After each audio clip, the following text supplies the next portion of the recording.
How to play YouTube in background. Hey everyone, welcome back to our channel. In this video we are going to learn how we can play YouTube in background, so make sure to watch the video till the end. Now playing YouTube on background is actually quite simple, but for this you first need to make sure that you have got YouTube Premium here. So only if you have got YouTube Premium you will actually be able to do this. Now once you make sure you have YouTube Premium, open up YouTube, tap on your profile icon depending upon whether you're using iOS or Android, then make sure to tap on the gear icon located at the top right hand side.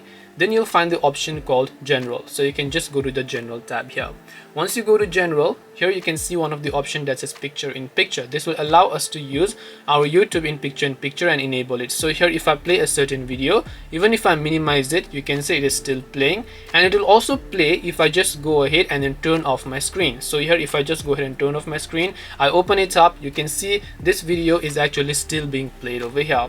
So this way you should be able to play YouTube in background as long as you have the premium. Everything is just possible. Hope this video helped you guys. If you have got any questions, feel free to also leave them down below. Thank you for watching till the end of this tutorial, and see you soon in the next video.